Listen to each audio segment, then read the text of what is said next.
Fadlan, elə başlayaq neftin ucuzlaşmasından. Çünki neftin ucuzlaşmasını biz 2015-ci ildə elə bir adı tarixini yaşamışıq ki, ondan sonraki proseslərdə hər zaman neft adı gələndə biz bir növ həyəcanlarıq cəmiyyət olaraq. Bu neftin ucuzlaşması Tramp hakimiyyətinə başlayandan sonra hamının gözlədiyi bir şeydir. Çünki adam seçki kampaniyasında da rəsmən elan etmişdi ki, mən neftin ucuzlaşması üçün fəaliyyət göstərirəm, yəni bunu eləyəcəm.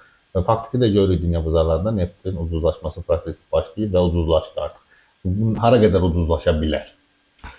İlk növbədə onu qeyd eləyək ki, ilk növbədə tamaşaçıları da salamlayaq, izləyiciləri. İlk növbədə bu neft bilirsiniz də bizim üçün önəmli bir faktordur.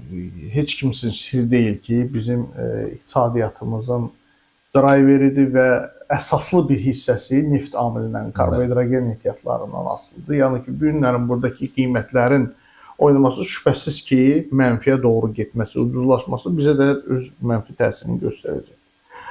Ancaq bu günlərin Amerika Birləşmiş Ştatları prezidentinin çıxışları və eyni zamanda onun çıxışlar əsasında bazara diqqət yetirdikdə, ilk növbədə onu qeyd edək ki, bəli, niyyət onunla bağlıdır ki, ənənəvi enerji daşıyıcılarının ucuzlaşması istiqamətində əlindən gələni əsirgəməyəcəkdir.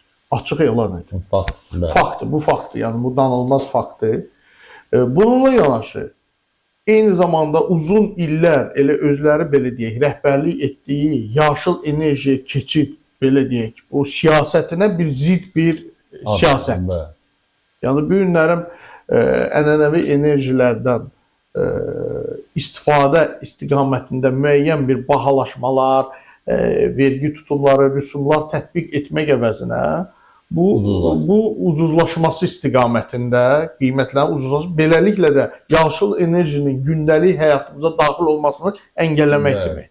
Əslində dolayı yoldan bu bizim kimi dövlətə bir xeyir var. Ancaq bir məsələ var, burada qiymət əmsalı. Əlbəttə ki, Azərbaycan iqtisadiyyatı öz daxili imkanlarını, xərclərini bu xərclərə uyğun tənzimləyə bilsə, yəni ki, bu günlərin biz neft amili olsun, gəlirimiz olsun, əlbəttə yüksək olsun, baha olsun, kapitallaşsın, yığaq ehtiyat mənbəyi kimi.